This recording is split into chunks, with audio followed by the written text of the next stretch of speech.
നമസ്കാരം. പകൽ വാർത്തയിലേക്ക് സ്വാഗതം.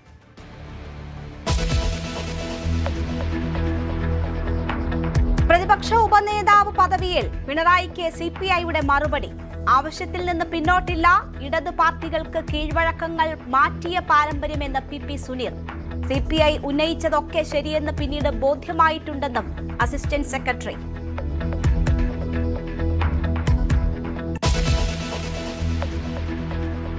PSC നിയമന വിവാദത്തിൽ നടപടികളിലേക്ക് സർക്കാർ. ഉന്നതതല അന്വേഷണം പ്രഖ്യാപിച്ചേക്കും. നാളെ നിർണായക PSC യോഗം. ചെയർമാന്റെ ഡ്രൈവറുടെ ഭാര്യയെ നിയമിച്ചതും പിൻവാതിൽ വഴിയെന്ന് ആരോപണം.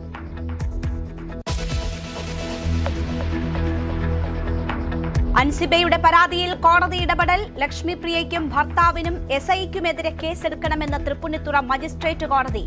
പോരാട്ടം പവർ ഗ്രൂപ്പിനെതിരെയെന്ന് ശ്വേതാ മേനോൻ. കൈവശമുള്ള ആനക്കൊമ്പിന്റെ വിവരങ്ങൾ വനം വകുപ്പിന് കൈമാറി മോഹൻലാൽ. വീട്ടിലെത്തി വിവരങ്ങൾ ശേഖരിച്ച് DFO.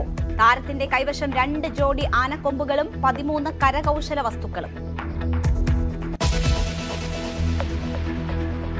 പത്തനംതിട്ടയിൽ 13കാരിയെ സഹപാഠികൾ പീഡിപ്പിച്ചെന്ന കേസിൽ വഴിത്തിരിവ്. ലൈംഗികാതിക്രമത്തിന് പെൺകുട്ടി ഇരയായിട്ടില്ലെന്ന് വൈദ്യപരിശോധനയിൽ തെളിഞ്ഞു. പീഡിപ്പിച്ചിട്ടില്ലെന്ന് മൊഴി മാറ്റി പെൺകുട്ടി. കോഴിക്കോട് സ്വത്തു തർക്കത്തിന്റെ പേരിൽ സഹോദരനെ വെട്ടിക്കൊന്നു. കൊല്ലപ്പെട്ടത് കൊടുവള്ളി താന്നിരിക്കംപൊയ്കയിൽ പ്രസാദ്. ജ്യേഷ്ഠൻ പ്രമോദ് കസ്റ്റഡിയിൽ.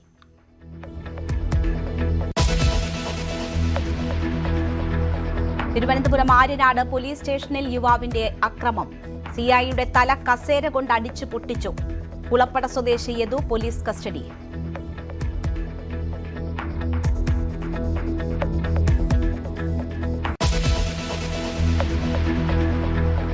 വടക്കൻ ജില്ലകളിൽ മഴ കനക്കും. ഇന്ന് കണ്ണൂരും കാസർഗോഡും യെല്ലോ അലർട്ട്.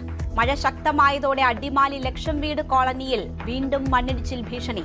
പഞ്ചായത്ത് ഓഫീസിന് മുന്നിൽ നാട്ടുകാരുടെ സമരം.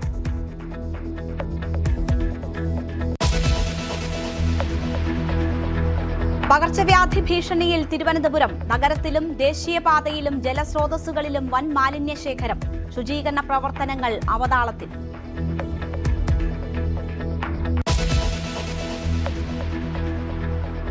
ഖമനേയിക്ക് വിട നൽകാൻ ഇറാൻ. ഇന്ന് വൈകിട്ട് ടെഹ്റാനിൽ പൊതുദർശനം. നാളെ വിലാപയാത്രയായി ഖോമിലേക്ക്. ചടങ്ങുകൾക്കിടയിലും ഇറാനെ പരിഹസിച്ച് ട്രംപ്. സംസ്കാരത്തിന് ഒത്തുചേരുമ്പോൾ എല്ലാവരെയും ഒറ്റ ഷോട്ടിന് തീർക്കാൻ കഴിയുമെന്ന് ട്രംപ്.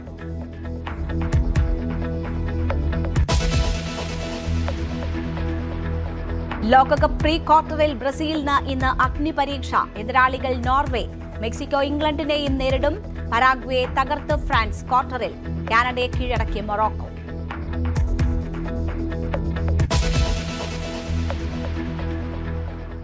വാർത്തയിലേക്ക് വിശദമായി. പ്രതിപക്ഷ ഉപനേതാവ് പദവി അടഞ്ഞ അധ്യായം എന്ന പ്രതിപക്ഷ നേതാവ് പിണറായി വിജയന്റെ അഭിപ്രായത്തിനെതിരെ പരസ്യ നിലപാടുമായി CPI.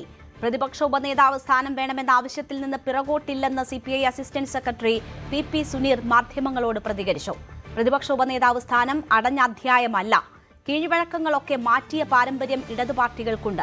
CPI പണ്ടുന്നയിച്ച കാര്യങ്ങളൊക്കെ ശരിയാണെന്ന് പിന്നീട് ബോധ്യമായിട്ടുണ്ടെന്നാണ് പിണറായിയെ ലക്ഷ്യം വെച്ചുള്ള ഒളിയമ്പ്.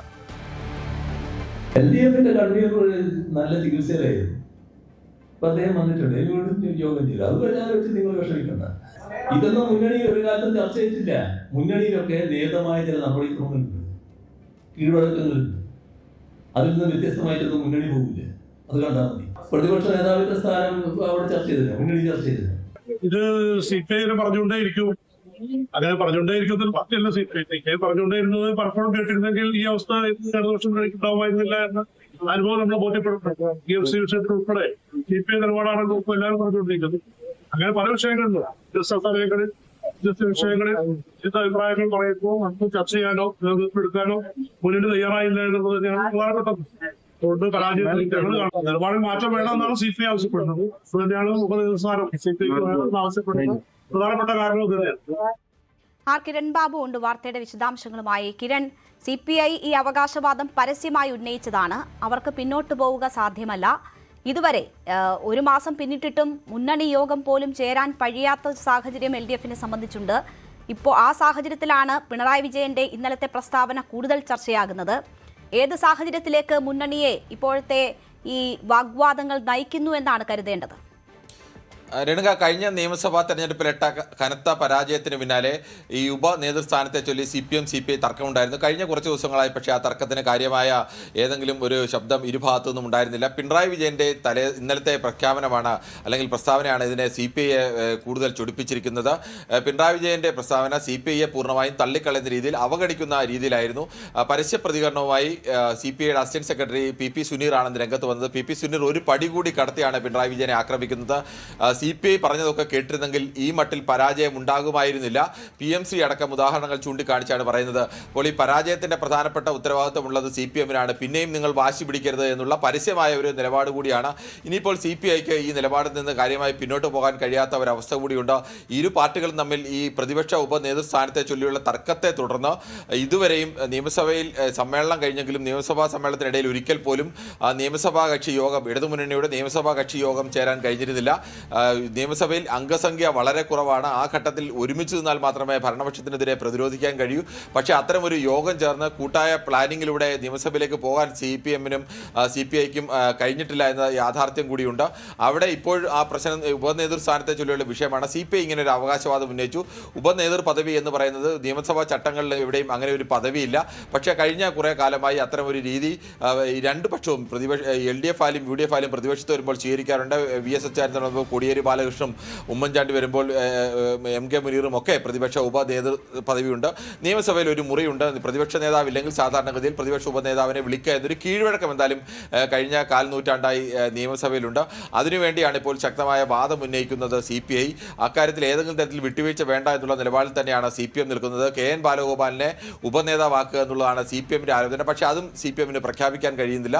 CPI പക്ഷേ ഇനി ആ വാദത്തിൽ നിന്ന് പിന്നോട്ടില്ല, ഈ ആവശ്യത്തിൽ ഉറച്ചു നിൽക്കുമെന്ന വ്യക്തമായ സൂചന തന്നെയാണ് PP സുനീറിന്റെ പരസ്യ പ്രതികരണവും അതോടൊപ്പം തന്നെ CPIയുടെ സംസ്ഥാന സെക്രട്ടറി ബിനോയ് വിശ്വത്തിന്റെ പ്രതികരണവും എല്ലാം വ്യക്തമാക്കുന്നത്. CPM CPI ഒരു തർക്കത്തിലേക്ക് കൂടിയാണ് ഈ വിഷയം വീണ്ടും നീങ്ങുന്നത്. ശരി, ആർ കിരൺ ബാബു ആണ് വിവരങ്ങൾ നൽകിയത്. അസാധാരണ പ്രതിസന്ധിയിലേക്ക് കാര്യങ്ങൾ നീങ്ങുമോ എന്നതാണ് അറിയേണ്ടത്. PSC നിയമന വിവാദത്തിൽ നിർണായക നടപടികളിലേക്ക് സർക്കാർ. ചെയർമാന്റെ ഡ്രൈവറുടെ ഭാര്യയ്ക്കടക്കം പിൻവാതിൽ നിയമനമെന്ന് ആരോപണമുയർന്നിരുന്നു. എന്നാൽ PSC ചെയർമാൻ അടക്കം 16 LDF നോമിനികൾക്കെതിരെ നടപടികളിലേക്ക് നീങ്ങാൻ സർക്കാരിന് പരിമിതികളുണ്ടെങ്കിലും ഉന്നതതല അന്വേഷണം പ്രഖ്യാപിച്ചേക്കും. നാളെ PSC യോഗം ചേരുന്നുണ്ട്.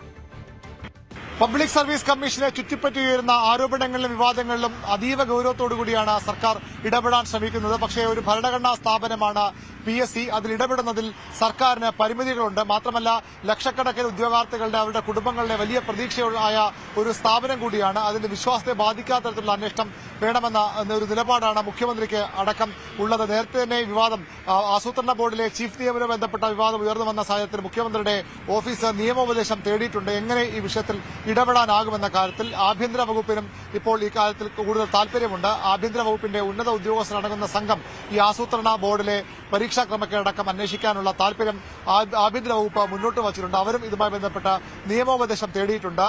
ആസൂത്രണ ബോർഡിലെ ചീഫ് നിയമനവുമായി ബന്ധപ്പെട്ട PSC തന്നെ തെറ്റ് സംഭവിച്ചു എന്ന കാര്യം വ്യക്തമാക്കി തങ്ങളുടെ ആഭ്യന്തര വിജിലൻസ് അന്വേഷിക്കുമെന്ന് അവർ പറയുകയും ചെയ്തു. എന്നാൽ സാധാരണഗതിയിൽ അത് അത്തരം അന്വേഷണം നടത്തേണ്ടത് PSC-യിലെ വിജിലൻസ് SP റാങ്കിലുള്ള ഉദ്യോഗസ്ഥരാണ്. പക്ഷേ ഇപ്പോൾ അന്വേഷണം നടത്തുന്നത് അവരുടെ പരീക്ഷാ കൺട്രോൾ കൂടിയായ ഉദ്യോഗസ്ഥരാണ്. അത് PSC വ്യാഖ്യാനിക്കുന്നത്, വിശദീകരിക്കുന്നത് വാർത്താക്കുറിപ്പിൽ പറഞ്ഞത് ആഭ്യന്തര വിജിലൻസ് അന്വേഷിക്കുമെന്ന് തന്നെയാണ്. തങ്ങളുടെ ആഭ്യന്തര വിജിലൻസ് ഇന്റേണൽ വിജിലൻസ് ഓഫീസർ എന്ന് പറയുന്നത് ഈ പരീക്ഷാ കൺട്രോളറാണ്. മാധ്യമങ്ങൾ തെറ്റായി വ്യാഖ്യാനിക്കുകയായിരുന്നു. അതുകൊണ്ട് തന്നെ ഈ അന്വേഷണത്തിൽ ഒരു തരത്തിലും വെള്ളം ചേർത്തിട്ടില്ല. ആ അന്വേഷണ റിപ്പോർട്ട് വരട്ടെ, പിന്നീട് കൃത്യമായ നടപടികളിലേക്ക് കടക്കുമെന്ന് തന്നെയാണ് PSC വ്യക്തമാക്കുന്നത്. എന്നാൽ ആരെയോ സംരക്ഷിക്കാൻ വേണ്ടിയുള്ള നീക്കങ്ങളുടെ ഭാഗമാണ് ചെയർമാൻ നടത്തുന്നതെന്ന വിലയിരുത്തലും വിമർശനവുമാണ് പുറത്ത് ഉയർന്നു വരുന്നത്. ഏതായാലും നാളെ PSC-യുടെ യോഗം ചേരുന്നുണ്ട്. ആ യോഗം ഈ വിഷയം ചർച്ച ചെയ്യും. നേരത്തെ യൂണിവേഴ്സിറ്റി കോളേജിലെ കുപ്രസിദ്ധമായ കത്തിക്കുത്ത് കേസിലെ പ്രതികൾ പോലീസ് ലിസ്റ്റിൽ ഉൾപ്പെട്ടപ്പോൾ അന്ന് PSC ആഭ്യന്തര അന്വേഷണം പ്രഖ്യാപിച്ചപ്പോൾ ആ അന്വേഷണം നടത്തിയത് PSC-യിലെ വിജിലൻസ് SP ആയിരുന്നു. SP റാങ്കിലുള്ള ഉദ്യോഗസ്ഥനായിരുന്നു. സ്വാഭാവികം ഇത്തവണയും അതുണ്ടാകുമെന്ന് പ്രതീക്ഷിക്കപ്പെട്ടെങ്കിലും പരീക്ഷാ കൺട്രോളറെയാണ് PSC ചെയർമാൻ അന്വേഷണം ഏൽപ്പിച്ചത്. അതുമായി ബന്ധപ്പെട്ട ആരോപണങ്ങൾക്ക്, വിമർശനങ്ങൾക്ക് നാളത്തെ യോഗത്തിൽ ചെയർമാൻ മറുപടി നൽകിയേക്കും. സർക്കാരും തുടർ അന്വേഷണത്തിനുള്ള സാധ്യതകൾ ആരായുകയാണ്. പോലീസിന്റെ അന്വേഷണം വൈകാതെ ഉണ്ടായേക്കാം. നിയമോപദേശത്തിന് ശേഷം മാത്രമാകും അന്വേഷണം ബുധനാഴ്ച മന്ത്രിസഭാ യോഗത്തിലുമായി ബന്ധപ്പെട്ട നിർണായകമായ തീരുമാനങ്ങൾ ഉണ്ടാകാനിടയുണ്ട്. PSC കഴിഞ്ഞ സർക്കാരുകൾ നിയോഗിച്ച 16 പേരാണ്, ചെയർമാൻ ഉൾപ്പെടെ 16 പേരാണ് ഉള്ളത്. പുതിയ 5 അംഗങ്ങൾ ഒഴിവുണ്ട്. അത് വൈകാതെ കോൺഗ്രസ് UDF നികത്തിയേക്കും. അങ്ങനെ നികത്തിയാൽ പോലും PSCയിൽ ഒരു മേൽക്കൈ കോൺഗ്രസ് ലഭിക്കുക അത്ര എളുപ്പമല്ല. ചെയർമാനെ മാറ്റുന്നതടക്കമുള്ള കാര്യങ്ങൾ പലരും ഉയർത്തുന്നുണ്ടെങ്കിലും അത് അത്ര എളുപ്പമായ ഒരു നടപടിക്രമമല്ല. ഈ ഗവർണർ അടക്കം അനുമതി വേണ്ട ഒരു വലിയ പ്രക്രിയയാണ്. ഏതായാലും PSCയിൽ അത് വളരെ കൃത്യമായ ശക്തമായ ഇടപെടലിന് സർക്കാർ തയ്യാറെടുക്കുകയാണ്. അതെങ്ങനെയൊക്കെ ഉണ്ടാകുമെന്ന് വരും ദിവസങ്ങളിൽ അറിയാം. ശരി, BV അരുണാണ് വിവരങ്ങൾ നൽകിയത്. എന്തായാലും മുഖം രക്ഷിക്കൽ നടപടികൾ നാളത്തെ യോഗത്തിൽ ഉണ്ടാകുമോ എന്നതാണ് എല്ലാവരും ഉറ്റുനോക്കുന്നത്. നടി ലക്ഷ്മി പ്രിയയ്ക്കും ഭർത്താവിനും തൃപ്പൂണിത്തുറ SI രേഷ്മയ്ക്കുമെതിരെ കേസെടുക്കാൻ നിർദ്ദേശം. തൃപ്പൂണിത്തുറ മജിസ്ട്രേറ്റ് കോടതിയാണ് നിർദ്ദേശം നൽകിയത്. തൃപ്പൂണിത്തുറ വനിതാ സെല്ലിൽ നിയമവിരുദ്ധമായി തടഞ്ഞുവെച്ചെന്നാണ് അൻസിബയുടെ പരാതി. അതിനിടെ വീണ്ടും ഫേസ്ബുക്ക് പോസ്റ്റുമായി ശ്വേതാ മേനോൻ രംഗത്ത് വന്നു. തന്റെ പോരാട്ടം അമ്മയിലെ പവർ ഗ്രൂപ്പിനെതിരെയെന്നും സാധാരണ സ്ത്രീ എന്ന നിലയിൽ പവർ ഗ്രൂപ്പിനെ ഒറ്റയ്ക്ക് നേരിടാൻ സാധിക്കില്ല എന്നും ശ്വേതാ മേനോൻ പറയുന്നു. അമ്മയിലെ തർക്കങ്ങൾ രാഷ്ട്രീയ ആരോപണങ്ങളിലേക്കും സാമ്പത്തിക ക്രമക്കേടിലേക്കും കടന്നതോടെയാണ് പ്രതിസന്ധി കൂടിയത്. നടി ലക്ഷ്മിപ്രിയയുടെ പരാതിയിൽ ചോദ്യം ചെയ്യാൻ വിളിപ്പിച്ച അൻസിബയെ SI രേഷ്മയുടെ നേതൃത്വത്തിലുള്ള സംഘം മണിക്കൂറുകളോളം സ്റ്റേഷനിൽ വിളിച്ചിരുത്തിയെന്നും മാനസികമായ വലിയ സമ്മർദ്ദം നൽകിയെന്നുമായിരുന്നു അൻസിബയുടെ പരാതി. ആ പരാതിയിൽ കഴമ്പില്ല എന്നായിരുന്നു തൃക്കാക്കര ACPയുടെ കണ്ടെത്തൽ. ഈ റിപ്പോർട്ട് കോടതിയിൽ സമർപ്പിച്ചിരുന്നു. പക്ഷേ തൃപ്പൂണിത്തുറ മജിസ്ട്രേറ്റ് കോടതിയാണ് ഇപ്പോൾ പോലീസിനോട് കേസെടുക്കാൻ നിർദ്ദേശം നൽകിയിരിക്കുന്നത്. അൻസിബയുടെ പരാതി പരിശോധിച്ച് ഉചിതമായ നടപടികൾ സ്വീകരിക്കണമെന്നാണ് കോടതി നിർദ്ദേശം നൽകിയിരിക്കുന്നത്. അങ്ങനെയാണെങ്കിൽ ലക്ഷ്മിപ്രിയ, ഭർത്താവ് Jayesh, Thrippunithura hill palace SI Reshma എന്നിവർക്കെതിരെയാണ് കേസെടുക്കാനായി തീരുമാനിച്ചിരിക്കുന്നത്. അങ്ങനെയാണെങ്കിൽ ഉടനെ തന്നെ ലക്ഷ്മിപ്രിയയും ഭർത്താവിനെ ഉൾപ്പെടെ ചോദ്യം ചെയ്യാൻ വിളിപ്പിക്കുമെന്നാണ് അറിയാനായി സാധിക്കുന്നത്. നേരത്തെ കഴമ്പില്ല, അന്വേഷണത്തിൽ കഴമ്പില്ല എന്ന് പോലീസ് കണ്ടെത്തിയ ഒരു കേസിലാണ് ഇപ്പോൾ ഇത്തരത്തിലൊരു നടപടികളിലേക്ക് കോടതിയുടെ നിർദ്ദേശത്തെ തുടർന്ന് കടന്നിരിക്കുന്നത്. അതേസമയം വീണ്ടും ഒരു ഫേസ്ബുക്ക് പോസ്റ്റുമായി രംഗത്തെത്തിയിരിക്കുകയാണ് നടി ശ്വേതാ മേനോൻ. ഇന്നലെ നടിമാരായ അൻസിബ, മാല പാർവതി ഉൾപ്പെടെയുള്ളവർ, ഉഷ ഹസീന അടക്കമുള്ളവർ മാധ്യമങ്ങൾക്ക് മുന്നിൽ വന്ന് ഗുരുതരമായ ആരോപണങ്ങളാണ് ശ്വേതാ മേനോനെതിരെ ഉന്നയിച്ചത്. അതിന് മറുപടിയായാണ് ശ്വേതാ മേനോന്റെ ഫേസ്ബുക്ക് പോസ്റ്റ്. സാധാരണ സ്ത്രീ എന്ന നിലയിൽ പവർ ഗ്രൂപ്പിനെ ഒറ്റയ്ക്ക് നേരിടാൻ സാധിക്കില്ല. തന്റെ പോരാട്ടം അമ്മയിലെ പവർ ഗ്രൂപ്പിനെതിരെയാണ്. അമ്മയുടെ ഫണ്ടിൽ ചിലർ സാമ്പത്തിക തിരിമറികൾ നടത്തിയത് താൻ കണ്ടെത്തി. അത് പുറത്തു പറയുമെന്നറിഞ്ഞതോടുകൂടിയാണ് തനിക്കെതിരായിട്ടുള്ള ആരോപണങ്ങൾ ഉന്നയിക്കുകയും തന്നെ മാനസികമായിട്ട് ഇത്രയും പീഡനം തനിക്ക് അനുഭവിക്കേണ്ടി വരികയും ചെയ്തതെന്നാണ് ശ്വേതാ മേനോൻ പറയുന്നത്. അമ്മയിലെ പാവപ്പെട്ട കലാകാരന്മാർക്ക് വേണ്ടിയാണ് പല പരിപാടികളിലൂടെയും പണം പിരിക്കുന്നത്. ആ പണം തരുന്നത് ഹിന്ദുവാണോ, ക്രിസ്ത്യാനിയാണോ, മുസ്ലിമാണോ, അദാനിയാണോ എന്നൊന്നും താൻ നോക്കാറില്ല എന്നുകൂടിയാണ് ശ്വേതാ മേനോൻ പറയുന്നത്. എത്ര ശ്രമിച്ചാലും തന്റെ പോരാട്ടം തുടർന്നുകൊണ്ടേയിരിക്കും, നിശബ്ദയാക്കാൻ നോക്കണ്ട എന്നുകൂടി പറയുന്നുണ്ട്. ഒപ്പം മമ്മൂട്ടിയുടെ മോഹൻലാലിന്റെ പിന്തുണ തനിക്കുണ്ടെന്ന് കൂടിയാണ് ശ്വേതാ മേനോൻ പറയുന്നത്. പക്ഷെ അൻസിബ അതിനെ പൂർണ്ണമായും തള്ളുന്നുണ്ട്. മമ്മൂട്ടിയുടെയും മോഹൻലാലിന്റെ പിന്തുണ ശ്വേതാ മേനോൻ ഇല്ല. അങ്ങനെയുണ്ടെങ്കിൽ അവർ നേരിട്ട് വന്ന് പറഞ്ഞാൽ മാത്രമേ താൻ വിശ്വസിക്കുകയുള്ളൂ എന്നാണ് പറയുന്നത്. എന്നാലും ഓരോ ദിവസം കഴിയുന്തോറും താരസംഘടനയായ അമ്മയിലെ പോര് മുറുകുകയാണ്. പരസ്പരമുള്ള ആരോപണങ്ങളിലൊന്നും ശമനമുണ്ടാകുന്നുമില്ല. നവമി ദിനേശാണ് വിവരങ്ങൾ നൽകിയത്. കൈവശമുള്ള ആനക്കൊമ്പിന്റെ വിവരങ്ങൾ വനം വകുപ്പിന് കൈമാറി മോഹൻലാൽ. വനം വകുപ്പ് പ്രഖ്യാപിച്ച ഒറ്റത്തവണ പൊതുമാപ്പ് സംവിധാനം ഉപയോഗിച്ചാണ് നടപടി. വനം വകുപ്പ് ഉദ്യോഗസ്ഥർ വീട്ടിലെത്തി വിവരങ്ങൾ ശേഖരിച്ചു. ആളുകൾക്കോ വ്യക്തികൾക്കോ തന്റെ കൈവശമുള്ള വന്യജീവ ഉൽപ്പന്നങ്ങളുടെ വിവരം അത് നൽകുന്നതിന് വേണ്ടി പുതിയ വിജ്ഞാപനം പുറപ്പെടുവിക്കണമെന്ന് കോടതി സംസ്ഥാന സർക്കാരിന് നിർദ്ദേശം നൽകിയിരുന്നു. അതിന്റെ അടിസ്ഥാനത്തിലാണ് സംസ്ഥാന സർക്കാർ ഇത്തരത്തിലൊരു നടപടിയിലേക്ക് കടന്നിരിക്കുന്നത്. വനംവകുപ്പ് പ്രഖ്യാപിച്ച ഒറ്റത്തവണ പൊതുമാപ്പ് സൗകര്യം ഉപയോഗപ്പെടുത്തുവാനാണ് നടൻ മോഹൻലാൽ തീരുമാനിച്ചിരിക്കുന്നത്. നമുക്കറിയാം, നേരത്തെ തന്നെ ഈ ആനക്കൊമ്പ് വിവാദവുമായി ബന്ധപ്പെട്ട്, ആനക്കൊമ്പ് കൈവശം വെച്ചതുമായി ബന്ധപ്പെട്ട് വലിയ നിയമ പോരാട്ടം നടത്തുന്ന ഒരു വ്യക്തിയാണ് മോഹൻലാൽ. കഴിഞ്ഞ ദിവസം മലയാറ്റൂർ DFO മോഹൻലാലിന്റെ കൊച്ചിയിലെ വീട്ടിലെത്തി കൈവശമുള്ള ആനക്കൊമ്പിന്റെ വിവരങ്ങളെല്ലാം എണ്ണി തിട്ടപ്പെടുത്തുകയും ചെയ്തു. 2 ജോഡി ആനക്കൊമ്പുകൾക്കും അതോടൊപ്പം തന്നെ ആനക്കൊമ്പിൽ തീർത്ത 13 കരകൗശല വസ്തുക്കളുടെ ഉടമസ്ഥ സർട്ടിഫിക്കറ്റ് DFOയ്ക്ക് മോഹൻലാൽ കൈമാറി. അതോടൊപ്പം തന്നെ മോഹൻലാൽ ആവർത്തിക്കുന്നത് ഇത് താൻ പണം കൊടുത്ത് വാങ്ങിയതല്ല, തന്റെ സുഹൃത്ത് തനിക്ക് സമ്മാനമായി നൽകിയതാണ്. അതിന്റെ എല്ലാ സർട്ടിഫിക്കറ്റും ഉണ്ട്. അതോടൊപ്പം തന്നെ ഇത് ചരിഞ്ഞ ആനയുടെ കൊമ്പ് ഉപയോഗിച്ച് നിർമ്മിച്ച കരകൗശല വസ്തുക്കളാണെന്ന വിശദീകരണമാണ് മോഹൻലാൽ നൽകിയിരിക്കുന്നത്. എന്തായാലും DFO ഇതെല്ലാം കൃത്യമായി രേഖപ്പെടുത്തി ഇനി തുടർ നടപടികളിലേക്ക് കടക്കും. ഇത് അങ്ങനെയാണെങ്കിൽ ഈ വനം വകുപ്പിന്റെ ഈ പുതിയ വിജ്ഞാപനവുമായി ബന്ധപ്പെട്ട അതിന്റെ കീഴിലേക്ക് തന്നെയാണ് ഈ നടപടികൾ കടക്കുന്നത് എങ്കിൽ മോഹൻലാലിന് വലിയ ആശ്വാസം തന്നെയായിരിക്കും. നിയമപരിരക്ഷ ലഭിക്കും. ഇത് കൈവശം വെക്കാനുള്ള ഒരു അവകാശം അത് മോഹൻലാലിന് ലഭ്യമാകുകയും ചെയ്യും. മോഹൻലാലിന് മാത്രമല്ല, ഇത്തരത്തിൽ ഈ വന്യജീവിയുടെ ഉൽപ്പന്നങ്ങൾ കൈവശം വെച്ചിരിക്കുന്ന എല്ലാവരോടും ഇതിൽ ഈ ഒരു വിജ്ഞാപനത്തിന്റെ ഭാഗമായിട്ടുള്ള പ്രഖ്യാപനത്തിൽ ഈ ഒരു ഒറ്റത്തവണ മാപ്പ് എന്ന ഈ ഒരു പദ്ധതിയിലേക്ക് അതിൽ കൃത്യമായിട്ടുള്ള വിവരങ്ങൾ നൽകണമെന്ന നിർദ്ദേശമാണ് വനം വകുപ്പ് നൽകിയിരിക്കുന്നത്. നവമി ദിനേശാണ് വിവരങ്ങൾ നൽകിയത്. പത്തനംതിട്ടയിൽ 13-കാരിയെ സഹപാഠികൾ പീഡിപ്പിച്ചെന്ന കേസിൽ വഴിത്തിരിവ്. ലൈംഗിക അതിക്രമത്തിന് പെൺകുട്ടി ഇരയായിട്ടില്ല എന്ന് വൈദ്യപരിശോധനയിൽ തെളിഞ്ഞു. സഹപാഠികൾ പീഡിപ്പിച്ചിട്ടില്ലെന്ന് പെൺകുട്ടി മൊഴി മാറ്റി. പരസ്പര വിരുദ്ധമായ കാര്യങ്ങൾ പെൺകുട്ടി പറയുന്നതായി പോലീസ് പറയുന്നു. ഇന്നലെയാണ് 13 വയസ്സുകാരി പത്തനംതിട്ടയിൽ പീഡിപ്പിച്ച വിവരം പുറത്തു വരുന്നത്. അത്തരൊരു കേസ് പുറത്തു വരുന്നത്. ഏറെ ഞെട്ടലോടുകൂടിയാണ് ഈ കേസ് എന്തായാലും കേരളം കേട്ടത്. 10ഓളം പ്രതികൾ ഈ കേസിലുണ്ട് എന്നുള്ള വിവരം കൂടിയായിരുന്നു ആദ്യഘട്ടത്തിലൊക്കെ പുറത്തു വന്നത്. അതിന്റെ അടിസ്ഥാനത്തിൽ ഈ പെൺകുട്ടിയുടെ മൊഴിയുടെ അടിസ്ഥാനത്തിൽ 6 പ്രതികളെയും ഇന്നലെ പോലീസ് കസ്റ്റഡി എടുത്ത് ചോദ്യം ചെയ്തിരുന്നു.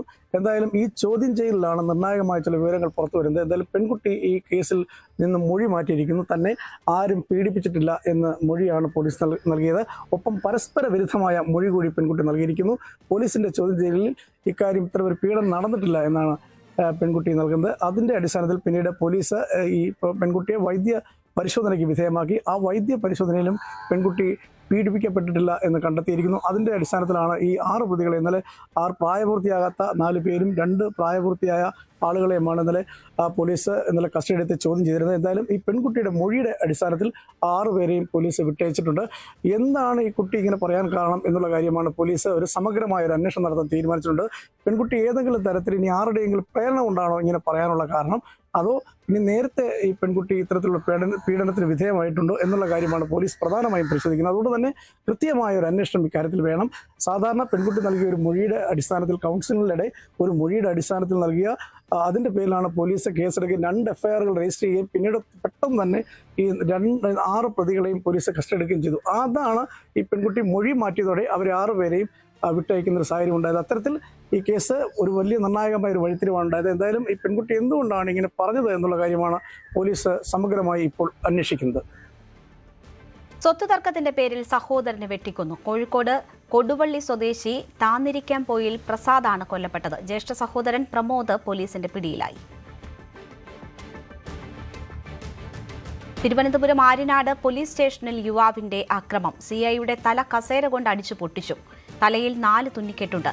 കുളപ്പട സ്വദേശി യദു പോലീസ് കസ്റ്റഡിയിലായി. ഇയാൾ മദ്യപിച്ചിരുന്നതായി സംശയമുണ്ട്. ഇയാളുടെ കൈവശമുണ്ടായിരുന്ന മദ്യക്കുപ്പിയും പോലീസ് സ്റ്റേഷനിൽ അടിച്ചു പൊട്ടിച്ചു. ഇത് കാണിച്ചപ്പോ പേടി അടുത്ത് വരെ അത്രയ്ക്ക് ആയിരിക്കും ഉറപ്പില്ലാത്തവന്മാരോടുള്ള എന്നെ അടിച്ചല്ല, പെട്ടിയല്ലേ എന്നെ. മറ്റേ ഇതിനകത്ത് ഇത് കയറ്റെന്ന് പറഞ്ഞല്ലോ. വാ ഞാൻ കയറ്റിത്തരാം, വരാൻ പറ, ഓരോരുത്തന്മാരും വരാൻ പറ. 50,000 രൂപ വെച്ച് തന്നില്ലെങ്കിൽ ഇവിടുത്തെ പോലീസും ഇല്ല, സ്റ്റേഷൻ തിരിച്ചു വയ്ക്കും. നീല കളർ മതി സ്റ്റേഷന്. വാടാ. എന്നെ പ്രാന്തനെന്ന് വിളിച്ച ഓരോ പോലീസുകാരെയും ജീവനെ കൊതി ഉണ്ടെങ്കിൽ നീയൊക്കെ രക്ഷപ്പെട്ടു. ആര്യനാട് സ്റ്റേഷനിലെ ഓരോ പോലീസുകാരെയും കൊല്ലും. എന്നെ അടിച്ചവന്മാരെയും എൻ്റെ അമ്മ വരപ്പോൾ എൻ്റെ അടുത്ത് പോകാൻ സമ്മതിക്കാത്തവന്മാരെയും ഞാൻ ആത്മഹത്യ ചെയ്യും. അതിനുള്ള പൂർണ്ണ ഉത്തരവാദിത്വം ആര്യനാട് സ്റ്റേഷനിലെ ഒരു ഉദ്യോഗസ്ഥനും ബ്രാഞ്ച് കൂടിയ വേണു സാർ ഉൾപ്പെടെ ഉള്ളവന്മാർക്കും കണ്ടോളാം. ഇന്ന് കാണാം. ഗുരുവായൂരിൽ നടുറോഡിൽ മദ്യപിച്ചെത്തിയ യുവാക്കളുടെ ഗുണ്ടായിസം. വടിവാളുമായി സ്കൂട്ടറിലെത്തിയ യുവാക്കൾ റോഡിൽ ഗതാഗത തടസ്സമുണ്ടാക്കി ആളുകളുമായി തട്ടിക്കയറി. പേരകം സ്വദേശിയായ ഫിറോസ്, ഒരുമണിയൂർ സ്വദേശി ബിജീഷ് എന്നിവരെ ഗുരുവായൂർ പോലീസ് അറസ്റ്റ് ചെയ്തു. ഇവർ സഞ്ചരിച്ചിരുന്ന സ്കൂട്ടറും ആയുധങ്ങളും പോലീസ് പിടിച്ചെടുത്തു. അറസ്റ്റിലായവർ 2 പേരും നിരവധി ക്രിമിനൽ കേസുകളിൽ പ്രതികളാണ്.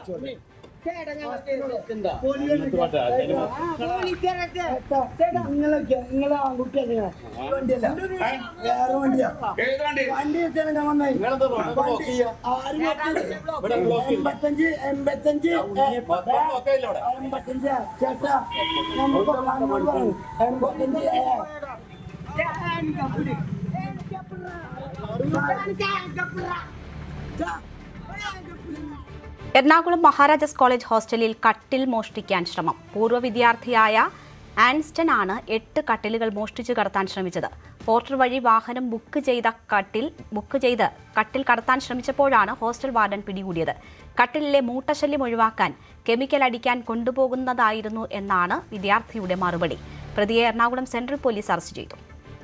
എന്തായാലും നമ്മൾ പലതരത്തിലുള്ള മോഷണങ്ങൾ കണ്ടിട്ടുണ്ട്. സ്വന്തം ഹോസ്റ്റലിലെ കട്ടിൽ മോഷ്ടിച്ചിരിക്കുകയാണ് പൂർവ്വ വിദ്യാർത്ഥി. ഇത് മഹാരാജാസ് കോളേജ് ഹോസ്റ്റലാണ് ഇന്ന് പുലർച്ചെ ഈ മോഷണ ശ്രമം നടന്നത്. 2024 ബോട്ടണി പഠനം പൂർത്തിയാക്കി പുറത്തിറങ്ങിയതാണ് അങ്കമാലി സ്വദേശിയായ ആസ്റ്റൺ.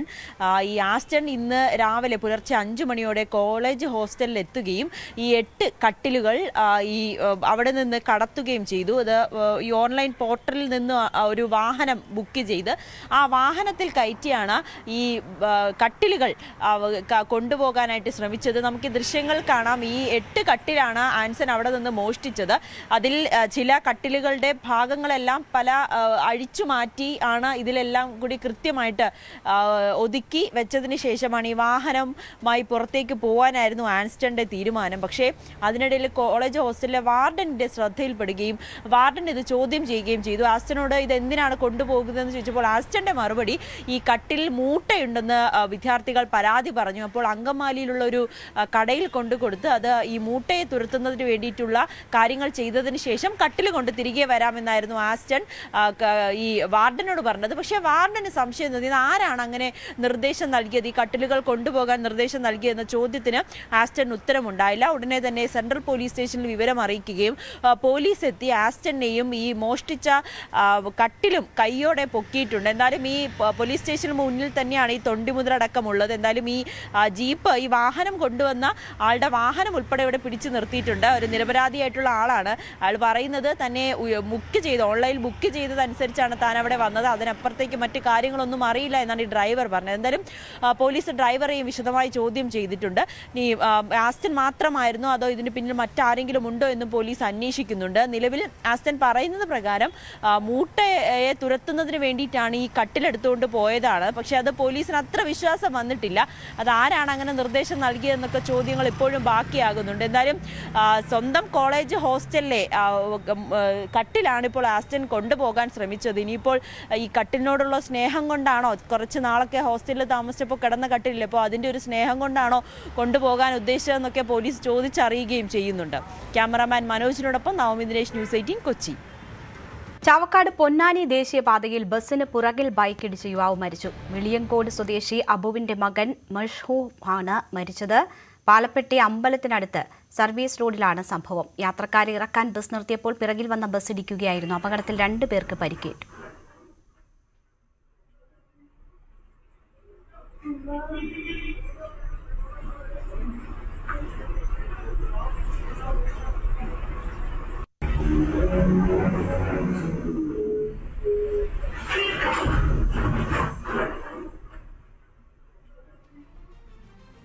ബേപ്പൂർ അഴിമുഖത്ത് വീണ്ടും ഫൈബർ വള്ളം മറിഞ്ഞ അപകടം. ബേപ്പൂരിൽ നിന്നുള്ള വള്ളമാണ് ശക്തമായ തിരയിൽപ്പെട്ട് അഴിമുഖത്ത് മറിഞ്ഞത്. അപകട സമയത്ത് രക്ഷാപ്രവർത്തനത്തിനായി എത്തിയ കോസ്റ്റൽ പോലീസിന്റെ ബോട്ടിന് പ്രതികൂല കാലാവസ്ഥ കാരണം അഴിമുഖം മുറിച്ചു കടക്കാനായില്ല. എന്നാൽ ഈ സമയം കടലിലുണ്ടായിരുന്ന പരപ്പനങ്ങാടിയിൽ നിന്നുള്ള വള്ളത്തിലെ മത്സ്യത്തൊഴിലാളികൾ അപകടത്തിൽപ്പെട്ട 4 തൊഴിലാളികളെയും രക്ഷപ്പെടുത്തി. ഇവരെ പരപ്പനങ്ങാടി ഹാർബറിലേക്ക് എത്തിച്ചു. വള്ളം മറിഞ്ഞതിനെ തുടർന്ന് ലക്ഷക്കണക്കിന് രൂപ വില വരുന്ന മത്സ്യവും വലയും കടലിൽ മുങ്ങിപ്പോയി.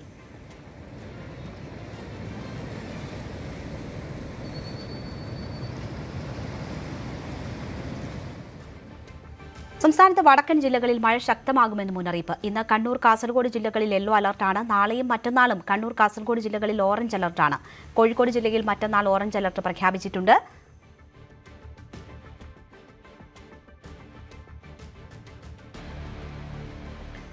ഒരു വശത്ത് ശുചീകരണ പ്രവർത്തനങ്ങൾ, മറുവശത്ത് കുമിഞ്ഞുകൂടുന്ന മാലിന്യ കൂമ്പാരം. പറഞ്ഞുവരുന്നത് തലസ്ഥാന നഗരവാസികളുടെ ദുർവിധിയെക്കുറിച്ചാണ്. ജലസ്രോതസ്സുകൾ മാത്രമല്ല, ദേശീയ പാതയോരങ്ങളും മാലിന്യം തള്ളുന്ന ഇടമായി മാറിയിരിക്കുകയാണ് തിരുവനന്തപുരത്ത്.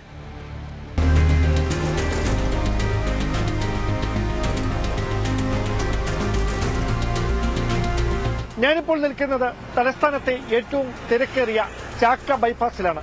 ഓരോ മിനിറ്റിലും നൂറുകണക്കിന് വാഹനങ്ങളാണ് ഈ ബൈപ്പാസിലൂടെ അങ്ങോട്ടും ഇങ്ങോട്ടും പൊയ്ക്കൊണ്ടിരിക്കുന്നത്. ബൈപ്പാസിന്റെ രണ്ട് വശങ്ങളിലായി പക്ഷേ നമ്മെ കാത്തിരിക്കുന്നത് മാലിന്യ വാഹിനികളായ ഇത്തരം കാഴ്ചകളാണ്. ദുസ്സഹമായ മാലിന്യ കൂമ്പാരം അങ്ങനെ തന്നെ വിശേഷിപ്പിക്കേണ്ടി വരും. സാനിറ്ററി പാഡുകളും ഡയപ്പറുകളും പ്ലാസ്റ്റിക് മാലിന്യങ്ങളും ഭക്ഷ്യ മാലിന്യങ്ങളും അടക്കം ചാക്കുകളിലും അല്ലാതെയുമൊക്കെയായി യഥേഷ്ടം വാഹനങ്ങളിൽ വരുന്നവർ സൗകര്യപൂർവ്വം വലിച്ചെറിഞ്ഞിരിക്കുന്ന മാലിന്യങ്ങൾ കൂമ്പാരമായി മാറിയിരിക്കുന്ന കാഴ്ചയാണ് ഈ ബൈപ്പാസിനോട് തൊട്ടു ചേർന്നുള്ള റോഡിന്റെ വശങ്ങളിലെല്ലാം കാണാൻ കഴിയുന്നത്.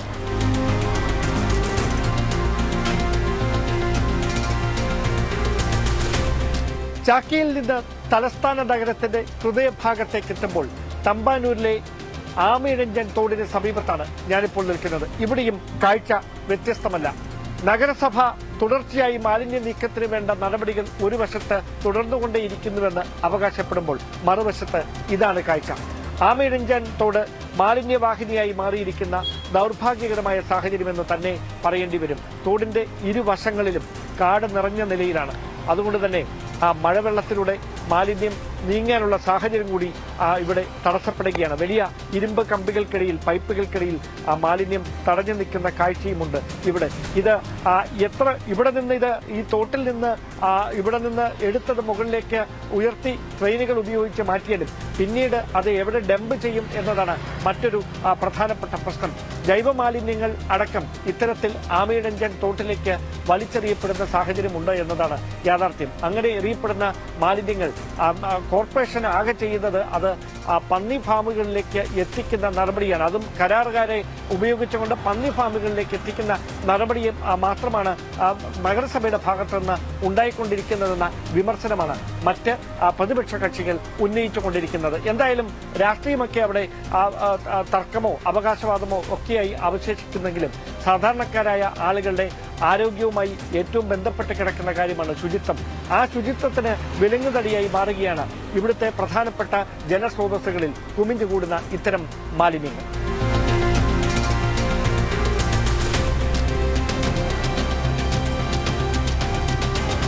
മഴക്കാലപൂർവ്വ ശുചീകരണ പ്രവർത്തനങ്ങൾ ആരോഗ്യവകുപ്പിന്റെയും നഗരസഭയുടെയും ഒക്കെ നേതൃത്വത്തിൽ ഒരു വശത്ത് തകൃതിയായി പുരോഗമിക്കുകയാണ്. പക്ഷേ ഈഞ്ചക്കൽ ബൈപ്പാസിന് സമീപത്തുള്ള ഈ സർവീസ് റോഡിനോട് ചേർന്ന ഇടവഴിയിലെ വെള്ളക്കെട്ടിലെ കാഴ്ചകൾ കണ്ടാൽ ആരും തലയിൽ കൈവച്ചു പോകും. കുമിഞ്ഞു കൂടിയിരിക്കുകയാണ് മാലിന്യങ്ങൾ.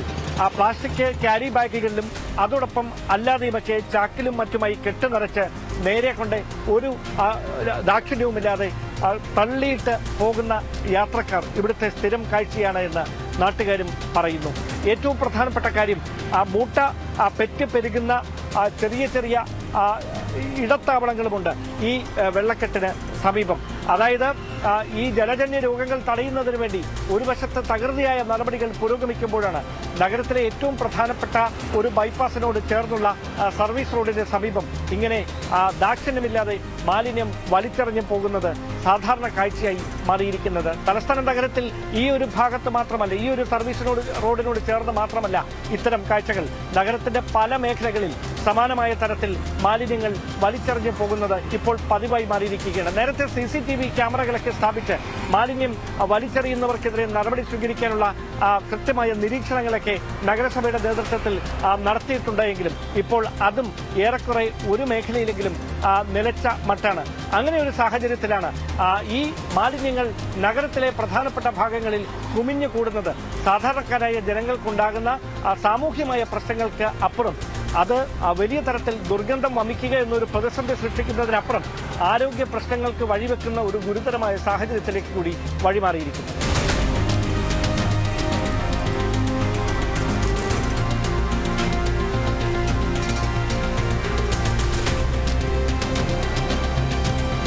നഗരത്തിലെ ജലസ്രോതസ്സുകളിലെ മാലിന്യ നീക്കം ആരുടെ ഉത്തരവാദിത്തമാണ് എന്ന് ചോദിച്ച് ഇറിഗേഷൻ വകുപ്പും നഗരസഭ അധികൃതരും തമ്മിൽ തർക്കം രൂക്ഷമായിരിക്കുകയാണ് ഒരു വശത്ത്. മറുവശത്ത് ഷിഗല്ലയും ഡെങ്കിപ്പനിയും എലിപ്പനിയും ഉൾപ്പെടെ ആശങ്കയുണർത്തുന്ന തരത്തിൽ സംസ്ഥാനത്തെ മറ്റ് ജില്ലകളിൽ പടരുന്ന പോലെ തലസ്ഥാന നഗരിയിലും പടർന്നുകൊണ്ടേയിരിക്കുകയാണ്. അതിനിടയിലാണ് ഈ മാലിന്യങ്ങൾ സാധാരണക്കാരായ മനുഷ്യർക്ക് മുമ്പിൽ വലിയ ആശങ്ക പരത്തിക്കൊണ്ട് ഇങ്ങനെ കുമിഞ്ഞു കൂടുന്നത് നഗരത്തിലെ ഒരു സാധാരണ കാഴ്ചയായി മാറിയിരിക്കുന്നത്. എന്തായാലും ഞങ്ങളുടെ ഈ റിപ്പോർട്ട് അധികാരികളുടെ കണ്ണു തുറപ്പിക്കുമെന്ന പ്രതീക്ഷയോടെ ക്യാമറമാൻ സി വിനോദിനൊപ്പം ഡാൻ കുര്യൻ, ന്യൂസ് 18. മലപ്പുറത്തേക്ക് പോയാൽ ആഫ്രിക്കൻ ഒച്ചിന്റെ ഭീഷണിയിലാണ് നഗരസഭ. താമരക്കുഴി, കാളമ്പാടി തുടങ്ങിയ മേഖലകളിൽ ആഫ്രിക്കൻ ഒച്ചുകൾ ജനജീവിതത്തിന് വലിയ പ്രതിസന്ധിയാണ് തീർക്കുന്നത്. ആരോഗ്യവകുപ്പിന്റെയും കൃഷിവകുപ്പിന്റെയും ഉദ്യോഗസ്ഥർ പ്രദേശത്ത് പ്രത്യേക യോഗം ചേർന്ന് പ്രതിരോധ പ്രവർത്തനങ്ങൾ തുടങ്ങി. നമ്മൾ മലപ്പുറം നഗരസഭയുടെ 14-ാം വാർഡിലാണ് നിൽക്കുന്നത്. ഇവിടെ ഇപ്പോൾ ഏറ്റവും വലിയൊരു പ്രതിസന്ധി നേരിടുന്ന പ്രശ്നം ആഫ്രിക്കൻ ഒച്ചുകളുടെ സാന്നിധ്യമാണ്. 2-3 വർഷം മുൻപ് വെള്ളപ്പൊക്കത്തിൽ ഈ ഒരു പ്രദേശത്ത് എത്തിപ്പെട്ടതാണെന്നാണ് കരുതുന്നത്. പക്ഷേ ഇപ്പോഴത്തെ ഒരു പ്രതിസന്ധി എന്ന് വെച്ചാൽ മഴക്കാലമായി കഴിഞ്ഞാൽ ഈ ഭീമാകാരനായ ഒച്ചുകൾ പ്രദേശം മുഴുവൻ നിറയുന്നൊരവസ്ഥ, കൃഷി വിളകളൊക്കെ നശിപ്പിക്കുന്ന അവസ്ഥ, സിമൻറ്റ് വരെ തീർക്കുന്നു എന്നാണ് പ്രദേശവാസികൾ പറയുന്നത്. എന്താണെങ്കിലും നഗരസഭയുടെ നേതൃത്വത്തിൽ ഇപ്പോൾ ഇതിന് ഒരു ദ്രുതകാലത്തിൽ പരിഹാരമുണ്ടാക്കാനുള്ള ശ്രമങ്ങളാണ് നടക്കുന്നത്. നമ്മോടൊപ്പം ആരോഗ്യ സ്റ്റാൻഡിംഗ് കമ്മിറ്റി ചെയർമാനും മെമ്പറും ഒക്കെ ചേരുന്നുണ്ട്. എന്തൊക്കെയാണ് ഇതുകൊണ്ടുള്ളൊരു പ്രധാനപ്പെട്ട ബുദ്ധിമുട്ടുകളോട് അനുഭവപ്പെടുന്നത്? കൃഷിയിടങ്ങളിൽ കൃഷി നശിപ്പിക്കുക, പിന്നെ ഭയങ്കരമായി വീടുകളിലൊക്കെ ചുമരങ്ങളൊക്കെ നിറഞ്ഞിട്ട് ആ ഒരു അവസ്ഥ കാണുമ്പോൾ തന്നെ ഒരു ഇതാണ്. കൂട്ടമായി മഴ പെയ്യുമ്പോഴാണ് കൂടുതൽ വരുന്നുണ്ട്. ഇത് വെയിൽ വന്നാൽ ഈ ഒച്ചുകൾ പോകുന്ന സ്ഥലം കാണില്ല, അപ്പോൾ ഒന്നും ഉണ്ടാവില്ല. മഴ വന്നാൽ വീണ്ടും ഇത് പെരുകി ഇതാകണം. അപ്പോൾ അതിനുള്ള നടപടി നഗരസഭയുടെ ഭാഗത്തുനിന്നും ഗവൺമെൻറ്റിൻ്റെ ഭാഗത്തുനിന്നും ശക്തമായ നടപടിക്ക് പോവുകയാണ്. അപ്പോൾ ഈ വാർഡും നല്ല 15-ാം വാർഡ്, 16-ാം വാർഡ് ആ പ്രദേശങ്ങളിലും MSPൻ്റെ കളക്ടർ ബംഗ്ലാവിൻ്റെ ഏരിയകൾ ഫുള്ള് ഒച്ചുപ്പിൻ്റെ ഒരു ഇതാണ്. ഇത് കഴിഞ്ഞ വർഷം ഇതുണ്ടായിരുന്നു, അത്ര കൂടുതലായിട്ട് ഇത്ര ഇല്ലായിരുന്നു, ഇപ്പോൾ കൂടിയിട്ടാണ് ഈ ഒച്ചിൻ്റെ ഇത്. എന്താണ് നഗരസഭയുടെ ഭാഗത്ത് ഇതിനെ പരിഹാരമായിട്ട് ഇപ്പോൾ എടുക്കുന്ന നടപടികൾ? പരിഹാരമായിട്ട് തുരിശ്, ഉപ്പ് എന്നിവ വീടുകളിൽ വിതരണം ചെയ്തുകൊണ്ട് ഇതിനെ നശിപ്പിക്കുക എന്നാണ് ആദ്യഘട്ടത്തിൽ നമ്മൾ ഉദ്ദേശിക്കുന്നത്. പിന്നീട് അവർക്ക് കൃഷിഭവൻ്റെ ഭാഗത്തു നിന്ന് ഒരു ക്ലാസ് കൊടുത്തുകൊണ്ടാണ് നമ്മൾ ഇതിനെ നശിപ്പിക്കുന്ന മുന്നോട്ട് പോകുന്നത്. എങ്ങനെയുണ്ട് നടപടികൾ? എങ്ങനെയാണ് പ്രൊസീജിയേഴ്സ് പറഞ്ഞാൽ അവർ പറയുന്നത് നമ്മളെ ക്യാബേജിൻ്റെ തൊലി, പപ്പായയുടെ ലീഫ് അതെല്ലാം പുളിപ്പിച്ചുകൊണ്ട് അതിൻ്റെ സ്മെല്ല് കിട്ടുന്ന മുറക്ക് അതിലേക്ക് ആകർഷിച്ച് വരും. തുടർന്ന് നമ്മൾ ഉപ്പ്, തുരിശ് അതിൻ്റെ മുകളിലേക്ക് ഇതാക്കുമ്പോൾ അത് ചത്ത് അത് നമ്മളെ ഇത് വളമയാണെന്ന് പറഞ്ഞു തെങ്ങുകൾക്കൊക്കെ. അപ്പോൾ അത് അങ്ങനെ ഉപയോഗിക്കണമെങ്കിൽ അങ്ങനെ ചെയ്യുക, അല്ലാതിരുന്നാൽ വലിയൊരു കുഴി എടുത്തുകൊണ്ട് അതിൽ മണ്ണിട്ട് മൂടുക എന്നുള്ള ഇതാണ്. ഇവിടുത്തെ സാഹചര്യങ്ങളൊന്ന് നേരിട്ട് കാണാം. നിങ്ങളൊക്കെ ഇപ്പോൾ ഈ ഒച്ച് വേട്ടയിലാണോ പ്രധാനമായിട്ടും? തീർച്ചയായിട്ടും കുറേ കാലങ്ങളായി ഞങ്ങൾ ഇതിൻ്റെ പുറകിലാണ്. ഇതുമായി ബന്ധപ്പെട്ട് കുറേ കാര്യങ്ങൾ നമ്മൾ പഠിക്കുകയും ചെയ്തു. അപ്പോൾ ഇതിന് മനസ്സിലാക്കാൻ പറ്റുന്നത്, ഇത് വെയിലുണ്ടാകുന്ന സമയത്ത് ഭൂമിൻ്റെ അടിയിലേക്ക് പോവുകയും തുടർന്ന് ഒരു രാത്രിയാകുന്ന സമയത്ത് ഒരു 6 മണിക്ക് ശേഷം അത് പുറത്തേക്ക് വരിക, അങ്ങനത്തെ കാര്യങ്ങളാണ്. ഇത് സഞ്ചാര സമയം അതാണ്. ആ സമയത്ത് മാക്സിമം ഇതിനെ കളക്ട് ചെയ്തുകൊണ്ട് ഒരു സ്ഥലത്ത് വെച്ചിട്ട് നമ്മൾ ഈ പറഞ്ഞ പോലെ തുരിശ് കാര്യങ്ങളൊക്കെ ചെയ്തിട്ട് നിർവീര്യമാക്കുക എന്നുള്ളതാണ് ഒരു പ്രാഥമികമായിട്ട് ഇപ്പോൾ നമ്മളെല്ലാവരും പഠിച്ചത്. അപ്പോൾ അതാണ് ഇപ്പോൾ നിങ്ങൾ പ്രയോഗിക്കാൻ പോകുന്നത്. എവിടെ നോക്കിയാലും ഒച്ചുകളെ കാണുന്നൊരവസ്ഥയാണ്. നമുക്കിതാ ഇവിടെ ഇതൊരു കല്ലിൻ്റെ നോക്കൂ, എത്ര വലിയതാണ് ഈ ഒച്ച നോക്കൂ. ഇത് സിമന്റ് വരെ തിന്നുന്നാണ് പറയുന്നത് അല്ലേ?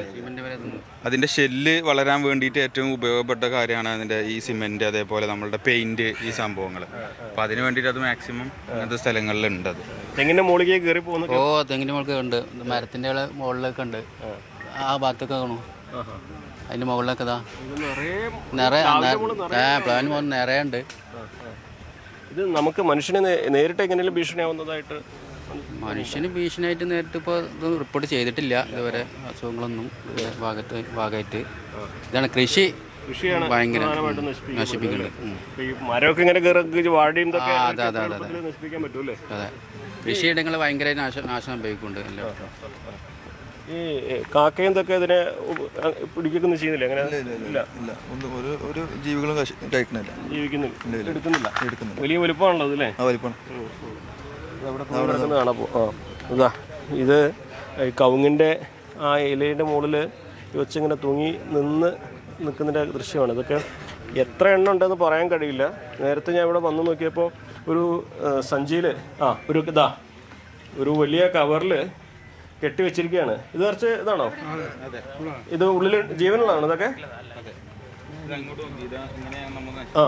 എങ്ങനെയാ ഉപ്പിട്ടിട്ട് നശിപ്പിക്കുകയാണല്ലോ ചെയ്യാ? എങ്ങനെയാ? വീടുകളിൽ നിന്നും കളക്ട് ചെയ്യും നമ്മൾ ഒരുമിച്ച്, എന്നിട്ട് ഒരു കവറിലാക്കിയിട്ട് അതിന്റെ പുറത്തേക്ക് ഉപ്പിട്ടിട്ട് അങ്ങനെ നശിപ്പിക്കുക. ഉപ്പിട്ട അതെ, ഒരു മണിക്കൂർ സമയമൊക്കെ ആ സമയത്ത് 1 മണിക്കൂർ സമയത്തിനുള്ളിൽ അത് നശിക്കും. എന്നിട്ട് നമ്മൾ കുഴി കുത്തിയിട്ട് അത് ഡിസ്പോസ് ചെയ്യാണ് ചെയ്യുന്നത്. പത്തനംതിട്ട റാന്നിയിൽ മിനി സൂപ്പർ മാർക്കറ്റിൽ കാട്ടുപന്നി ആക്രമണം. കട ഉടമയായ സ്ത്രീക്ക് പരിക്കേറ്റു. മന്ദിരംപടി സ്വദേശിനി ബീനയ്ക്കാണ് പരിക്കേറ്റത്. രാവിലെ 8:30 കടയുടെ ചില്ല് തകർത്ത് ഓടിക്കയറുകയായിരുന്നു കാട്ടുപന്നി.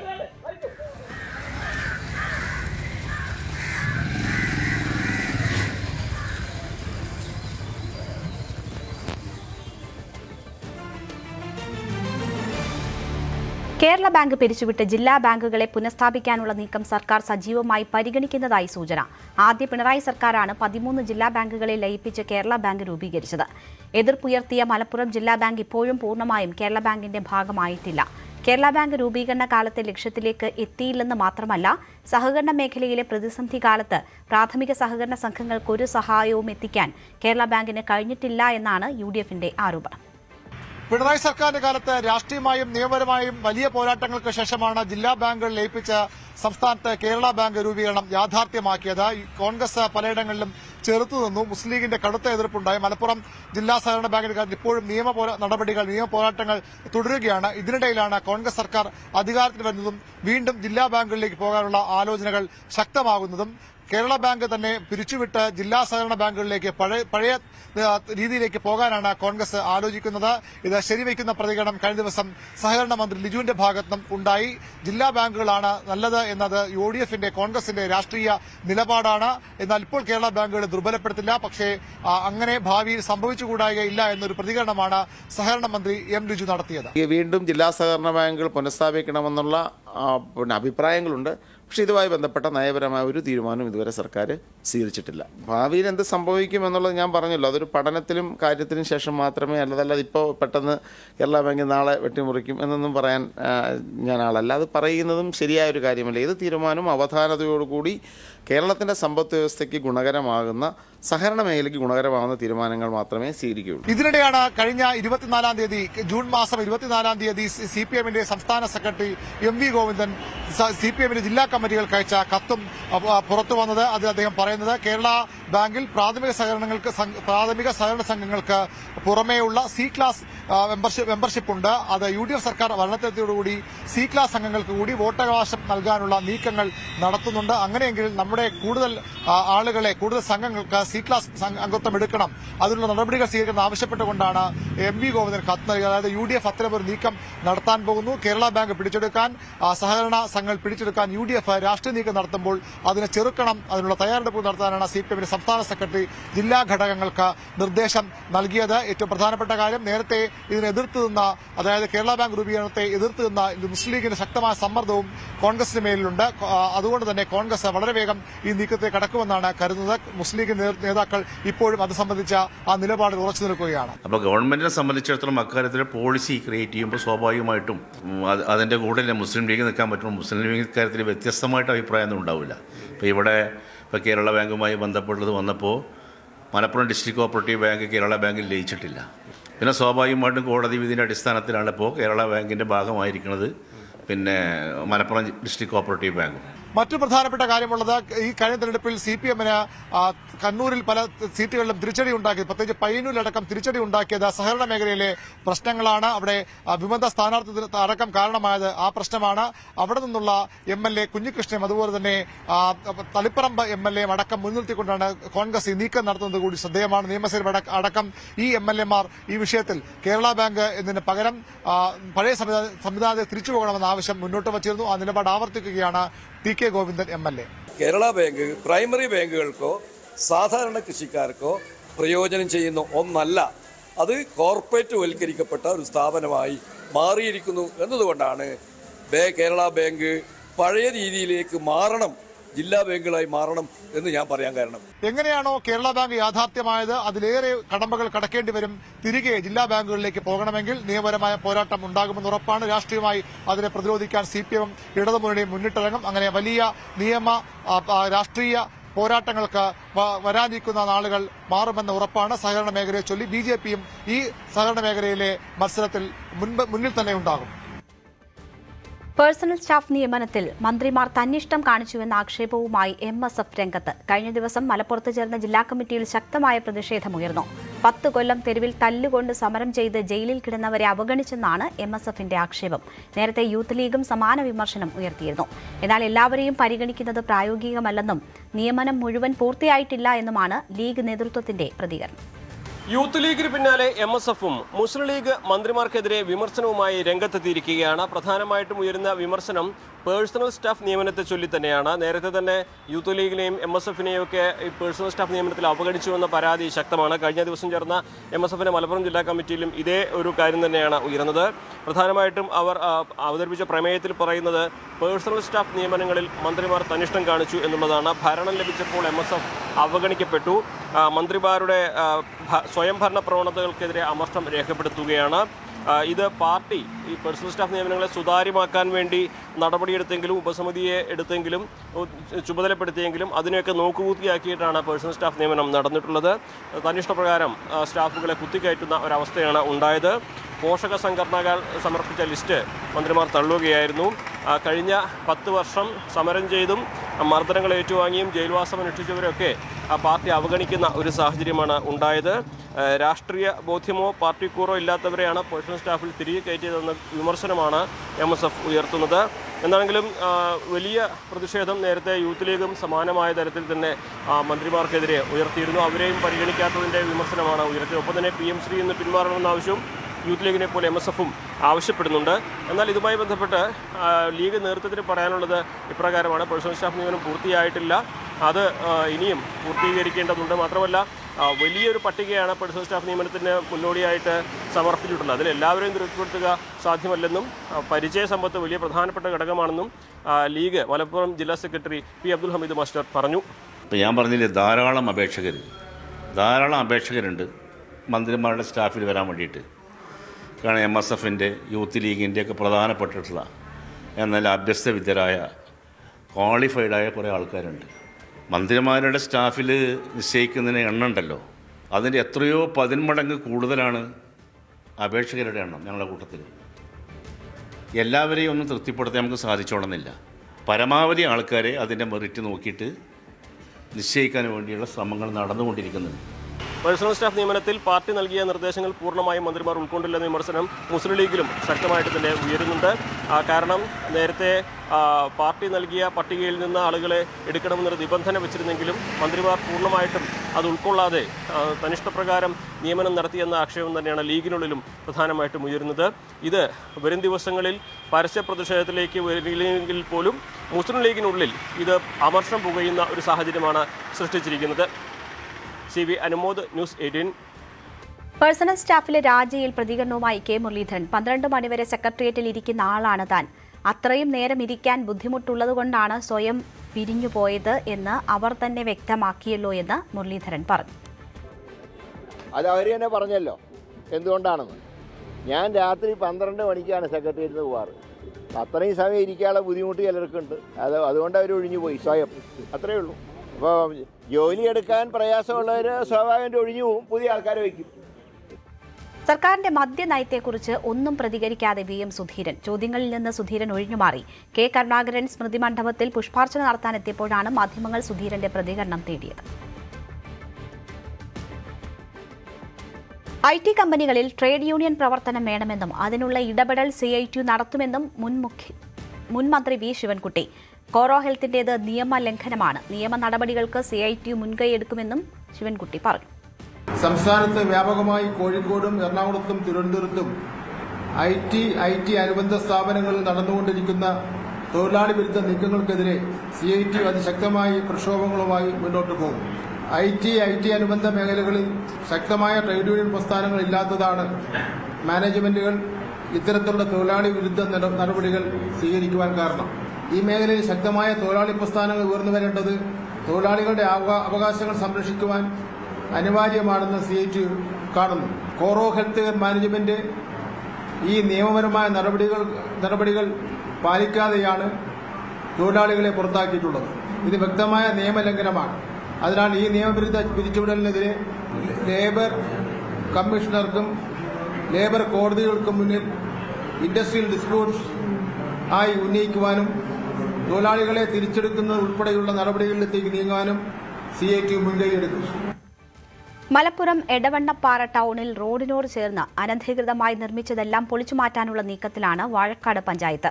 ഫുട്പാത്ത് കയ്യേറിയുള്ള നിർമ്മാണങ്ങൾ ഹൈക്കോടതി വിധിയുടെ അടിസ്ഥാനത്തിൽ പൊളിക്കും. കയ്യേറ്റങ്ങൾ അടയാളപ്പെടുത്തി കഴിഞ്ഞാൽ മറ്റ് പഞ്ചായത്ത് ഭരണസമിതി നടപടികളിലേക്കും കടക്കും. മലപ്പുറം ജില്ലയിലെ ഏറ്റവും തിരക്കേറിയ പട്ടണങ്ങളിലൊന്നാണ് എടവണ്ണപ്പാറ.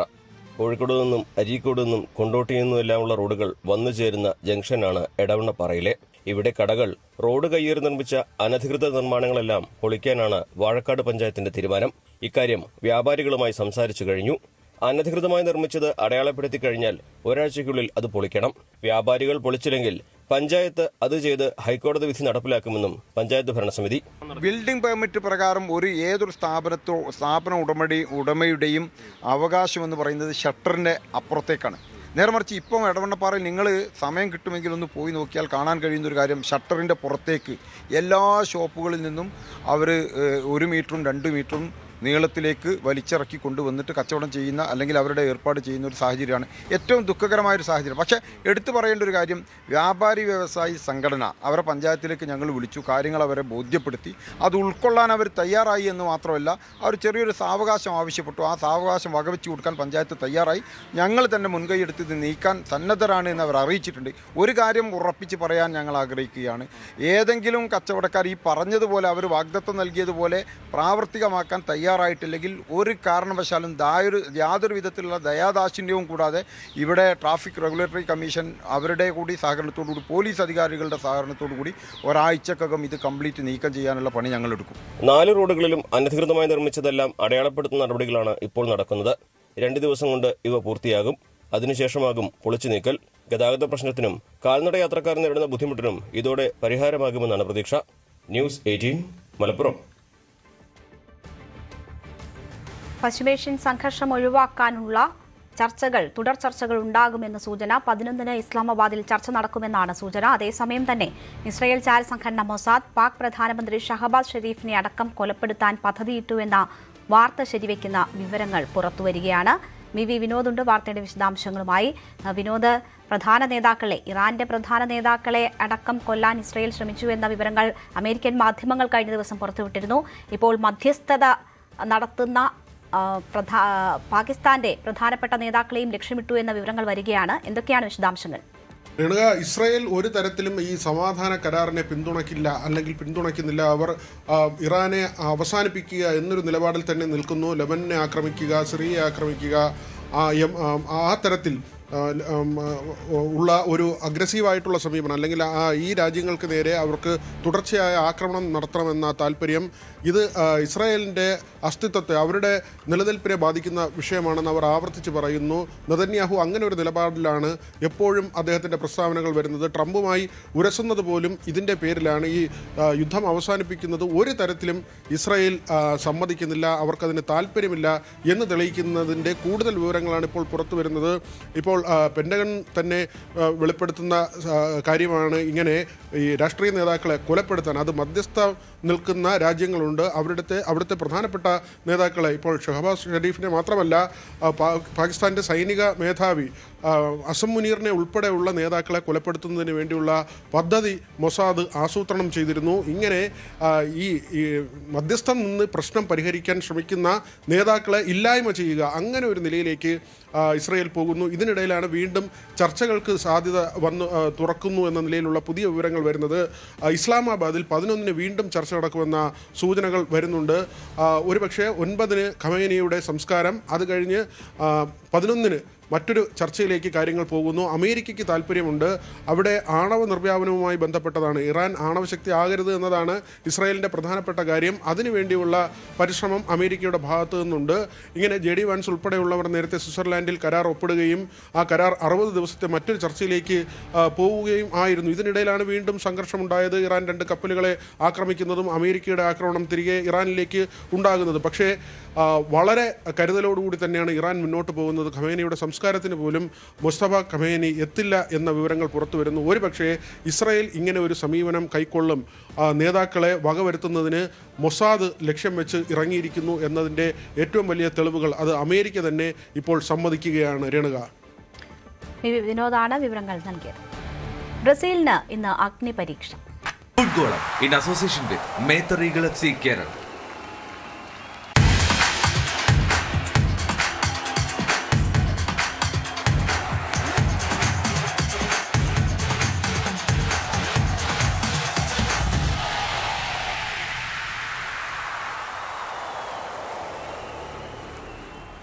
ലോകകപ്പിലെ പ്രീ ക്വാർട്ടറിൽ ബ്രസീലിൽ നിന്ന് അഗ്നിപരീക്ഷ. നോർവേയാണ് എതിരാളി. രാത്രി 1:30 മത്സരം.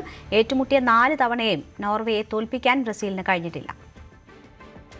ചില ചരിത്രങ്ങൾ വഴിമാറാനുള്ളതാണ്. വീരന്മാർ അണിനിരുന്നാൽ ഇന്നേ വരെ നടക്കാത്തത് സംഭവിക്കും. ആ പ്രതീക്ഷയാണ് ബ്രസീൽ ആരാധകർക്ക്. ഏറ്റുമുട്ടിയ 4 മത്സരങ്ങളിൽ 2 തവണ നോർവേ ജയിച്ചപ്പോൾ 2 മത്സരം സമനിലയിലായി. 98 ലോകകപ്പിലെ 2-1 തോൽവിയും ഇതിൽ ഉൾപ്പെടുന്നു. ഏറ്റവും ഒടുവിൽ ഇരു ടീമും മത്സരിച്ചത് 2006 അന്ന് സമനിലയിൽ മത്സരം അവസാനിച്ചു.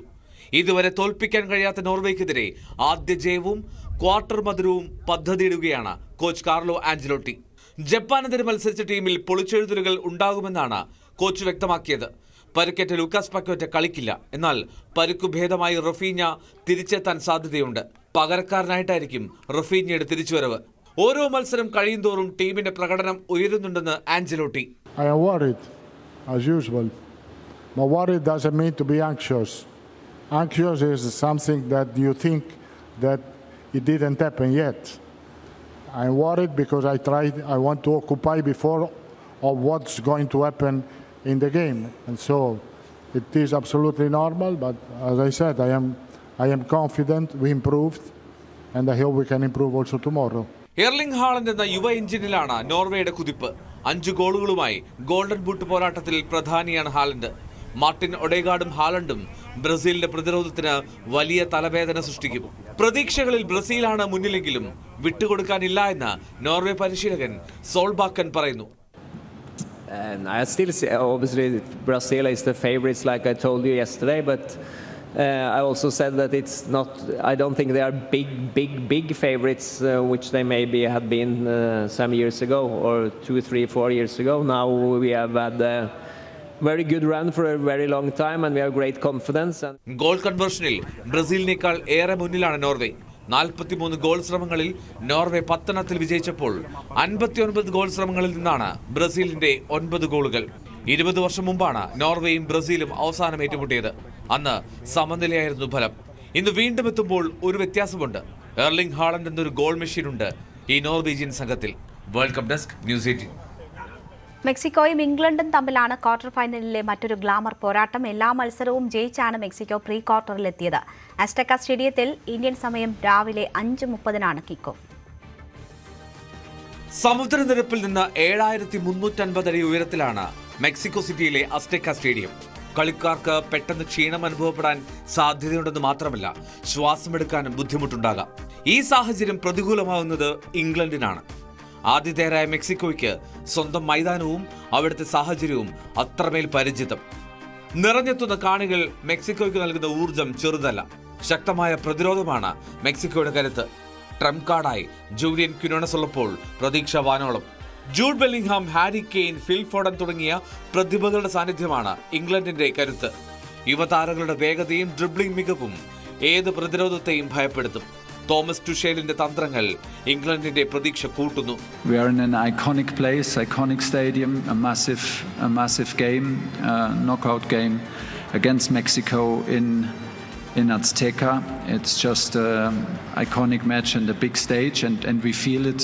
ഇംഗ്ലണ്ടിന്റെ ആക്രമണവും മെക്സിക്കൻ പ്രതിരോധവും തമ്മിലുള്ള പോരാട്ടമായിരിക്കും ഇന്ന്. പച്ച ജേഴ്സിയിലുള്ള മെക്സിക്കൻ ആരാധക കൂട്ടത്തിന്റെ ആരവം ഇംഗ്ലണ്ടിന്റെ ഹോം കമ്മിങ് സ്വപ്നങ്ങളെ തകർക്കുമോ എന്നാണ് ഫുട്ബോൾ ലോകം ഉറ്റുനോക്കുന്നത്. World cup desk, news 18. Morocco FIFA ലോകകപ്പിന്റെ ക്വാർട്ടർ ഫൈനലിൽ കാനഡയെ എതിരില്ലാത്ത 3 ഗോളുകൾക്കാണ് മൊറോക്കോ തോൽപ്പിച്ചത്. മൊറോക്കോയ്ക്കായി അസദിൻ ഒനാഹി ഇരട്ട ഗോളുകൾ നേടി. രണ്ടാം പകുതിയിലാണ് 3 ഗോളുകളും പിറന്നത്. ആദ്യ പകുതിയിൽ കാനഡ ആക്രമിച്ചു കളിച്ചെങ്കിലും ഗോൾ കണ്ടെത്താൻ കഴിഞ്ഞില്ല. 50-ാം മിനിറ്റിൽ മൊറോക്കോ മുന്നിലെത്തി. അഷ്റഫ് ഹക്കിമിയുടെ പാസിൽ ഒനാഹി മൊറോക്കോയെ മുന്നിലെത്തിച്ചു. 82-ാം മിനിറ്റിൽ മൊറോക്കോ 2ാം ഗോൾ കണ്ടെത്തി. കൗണ്ടർ അറ്റാക്കിനൊടുവിലാണ് ഗോൾ. ബാഹിം ഡയസ് നൽകിയ പാസ് ഒനാഹി ലക്ഷ്യത്തിലെത്തിച്ചു. ഇക്കുറി ഇഞ്ചുറി ടൈമിൽ സൂഫിയാന റഹീമി 3ാം ഗോളും കണ്ടെത്തിയതോടെ കാനഡയുടെ പതനം പൂർണ്ണമായി. പ്രീ ക്വാർട്ടർ പോരാട്ടത്തിലെ പരാഗ്വേയുടെ പ്രതിരോധ പൂട്ട് മറികടന്ന് ഫ്രാൻസ് മുന്നോട്ട്. എതിരില്ലാത്ത ഒരു ഗോളിനാണ് ഫ്രാൻസിന്റെ ജയം. സൂപ്പർ താരം കിലിയൻ എംബാപ്പെ പെനാൽറ്റിയിലൂടെ നേടിയ ഏക ഗോളിലാണ് മുൻ ചാമ്പ്യന്മാരായ ഫ്രാൻസ് വിജയം ഉറപ്പിച്ചത്. ഈ ലോകകപ്പിലെ എംബാപ്പയുടെ 7ാമത്തെ ഗോളാണ്. ജർമ്മനിയെ അട്ടിമറിച്ചെത്തിയ പരാഗ്വെ കടുത്ത പ്രതിരോധ കോട്ട കെട്ടിയാണ് ഫ്രാൻസിനെ നേരിട്ടത്. 70ാം മിനിറ്റിൽ പകരക്കാരനായി ഇറങ്ങിയ ഡെസിറെ ഡൌറിയെ പരാഗ്വെ ബോക്സിൽ വീഴ്ത്തിയതിനാണ് ഫ്രാൻസിന് അനുകൂലമായി പെനാൽറ്റി ലഭിച്ചത്. ആദ്യം റഫറി പെനാൽറ്റി അനുവദിച്ചില്ലെങ്കിലും VAR പരിശോധനയ്ക്ക് ശേഷമാണ് അനുകൂല വിധി വന്നത്. കിക്കെടുത്ത നായകൻ കിലിയൻ എംബാപ്പെ പന്ത് കൃത്യമായി വലയിലെത്തിച്ചു. ഗോൾ വഴങ്ങിയതോടെ പരാഗ്വെ തിരിച്ചടിക്കാൻ ശ്രമിച്ചെങ്കിലും ഫ്രഞ്ച് പ്രതിരോധം മറികടക്കാനായില്ല.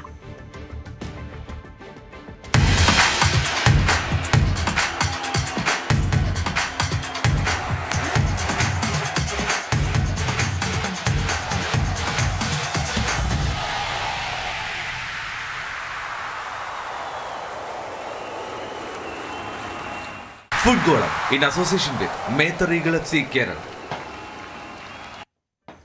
ഇന്നത്തെ സ്വർണം വെള്ളി നിരക്കുകൾ. കവിത ഗോൾഡ് ആൻഡ് ഡയമണ്ട്സ് ഇന്നത്തെ സ്വർണം വെള്ളി നിരക്കുകൾ നിങ്ങൾക്കായി സമർപ്പിച്ചത് Kavitha gold and diamonds, the versatile jewellery.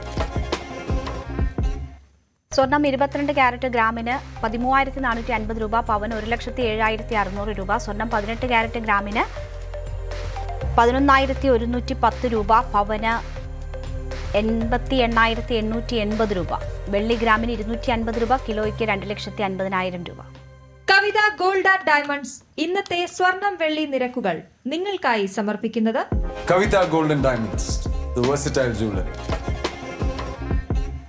പകൽ വാർത്ത പൂർണ്ണമാകുന്നു. നമസ്കാരം.